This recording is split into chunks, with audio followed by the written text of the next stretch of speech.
नमस्कार साथियों, आपका फिर से स्वागत है आपके अपने चैनल पर, जिसके अंतर्गत हमने कक्षा 5 का गणित के अंदर अध्याय 5 शुरू कर रखा था, जिसका नाम था हमारे पास गुणज एवं गुणनखंड। तो उसी के अंतर्गत आगे हम क्वेश्चन नंबर तीसरा, चौथा, पांचवा, छठा करने जा रहे हैं। तो देखिए कौन से है क्वेश्चन हमारे पास। उन संख्याओं पर गोला लगाओ जो 3 व 4 दोनों के गुणज हो। यानी कि हमें क्या करना है इस क्वेश्चन में, हमें उन संख्याओं पर गोला लगाना है जो अपने पास क्या हो भाई, 3 व 4 दोनों के गुणज हो। यानी कि हमने इनमें से उन संख्याओं को ढूंढना है जो 4 के पाढ़े में भी आती हो और 3 के पाढ़े में भी आती हो। तो ऐसी संख्याएं हमें ढूंढनी है जो 3 व 4 दोनों के पाढ़े में आती हो, तो वो समान गुणज हो जाएंगे। तो देखिए जैसे 6 है, अब 6 3 के पाढ़े में तो आता है पर 4 के पाढ़े में नहीं आता है। अब 12 पे आ जाओ। अब देखो 3 के पाढ़े में 3 चौके 12 और 4 के पाढ़े में 4 तिये 12। तो जो हमारा 12 है वो क्या 3 के पाढ़े में भी आ रहा है और 4 के पाढ़े में भी आ रहा है। तो इसलिए हमारे पास 12 क्या है, 3 और 4 का समान गुणज हो गया। अब इसी तरीके से 15 देखो, 15 3 के पाढ़े में तो आता है पर 4 के पाढ़े में नहीं आता है। अब 18 पे आ जाओ, 18 3 के पाढ़े में तो आता है पर 4 के पाढ़े में नहीं।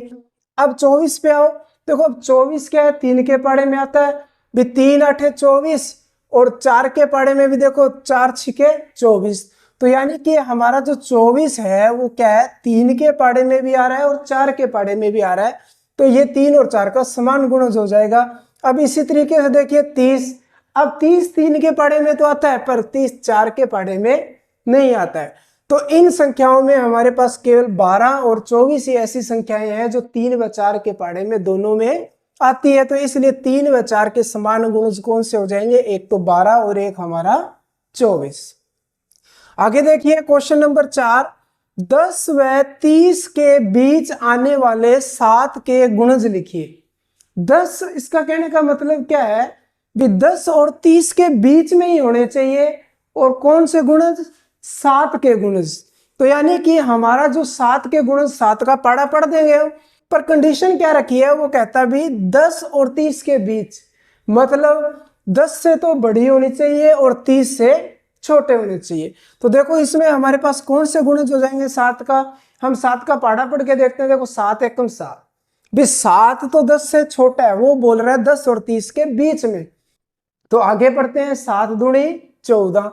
तो अब देखिए 14 क्या है हमारे पास 10 से तो बड़ा है, तो एक तो ये हो गया, 7 ये 21 ये हो गया, 7 चौके 28 ये हो गया। अब उसके बाद देखिए 7 5 35। अब इसमें क्या है कि उसने अपने को बोला है 10 और 30 के बीच में होना चाहिए। तो क्या हमें 35 को इसमें लेना, शामिल करना चाहिए कि नहीं करना चाहिए? नहीं करना चाहिए, क्योंकि उसने पूछा है, कहता भी 7 के तो गुणज हो पर 10 और 30 के बीच में ही होने चाहिए। तो हमारा 10 और 30 के बीच में क्या है, पहला गुणज 14 है, 21 है, 28 है।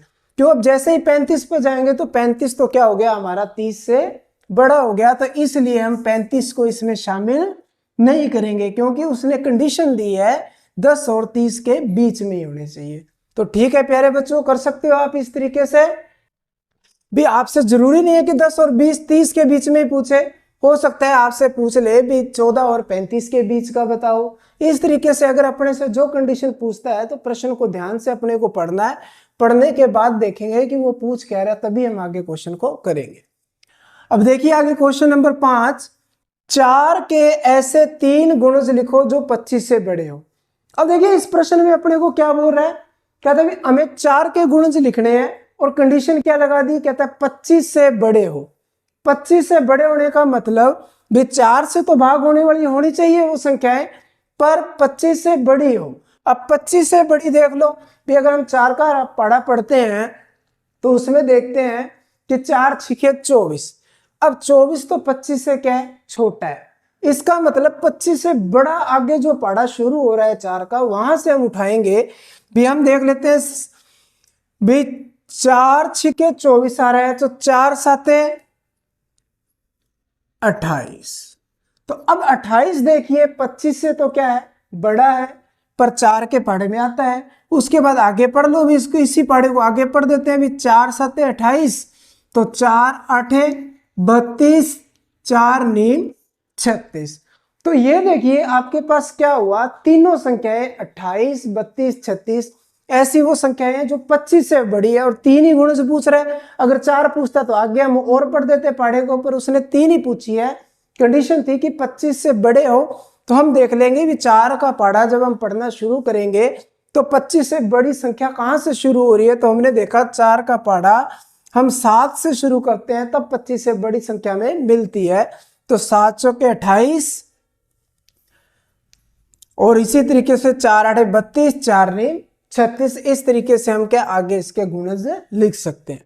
आगे देखिए क्वेश्चन नंबर 6 कहता है 2 व 5 का सबसे छोटा समान गुणज लिखिए। देखिए प्रश्न क्या बोलना चाह रहा है कि वो कह रहा है 2 और 5 का सबसे छोटा समान गुणज।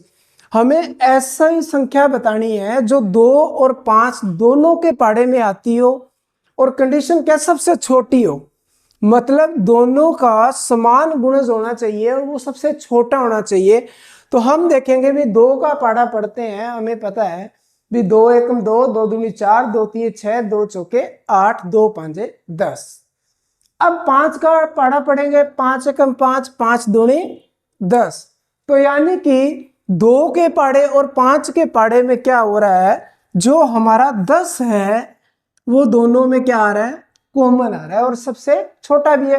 क्यों 5 का पहाड़ा, अभी छोटा पहाड़ा चलो एक बार इसको हम छोड़ लेते हैं, अभी बड़ा पहाड़ा 5 का देखते हैं। भाई 5 के पहाड़े में क्या है, 5 एकम 5, 5 दूनी 10। अब 5 के पहाड़े में पहली संख्या क्या आ रही है, 2 अंकों की। भाई 2 बार ही पढ़ा तो हमें 10 पता चल गया। अब 2 के पहाड़े में मेरे पता है 10 आता है। भाई 2 के पहाड़े में 12 भी आता है, हमने 12 क्यों नहीं उठाया है, क्योंकि उसने बोला है कि 5 और 2 दोनों का सेम गुणज होना चाहिए और सबसे छोटा होना चाहिए। तो हम ये देखेंगे कि 5 के पहाड़े के अंदर सबसे छोटी संख्या ऐसी कौन सी है जो 2 के पहाड़े में आती है। तो हमने 5 का पहाड़ा पढ़ना शुरू किया, भी 5 एकम 5। अब हमने देखा कि 5 है वो हमारा क्या है, 2 के पहाड़े में तो आता नहीं, तो फिर 5 का पहाड़ा आगे पढ़ेंगे, 5 दूनी 10। 10 आने पर हमें पता चल गया कि 2 के पहाड़े में 10 भी आता है और 5 का पहाड़े में दूसरे नंबर पर ही 10 आ रहा है। तो यानी कि 2 और 5 का हमारा जो कॉमन बोल लो या सबसे समान छोटा गुणज जो होगा वो क्या होगा, हमारे पास 10 होगा। इस तरीके से हम क्या है, अगर हमें कोई भी किसी प्रकार की संख्या दे, कोई भी अंक दे, कोई भी पहाड़ा दे, अपने से उसका गुणज पूछे, तो अपने को क्या करना है, उस संख्या से भाग होने वाली संख्याएं अपने को लिख देनी है, तो वो उसके क्या कहलाएंगे, गुणज कहलाएंगे। तो उम्मीद करता हूं कि आप सभी को ये क्वेश्चन समझ में आ गए होंगे अच्छे तरीके से। धन्यवाद।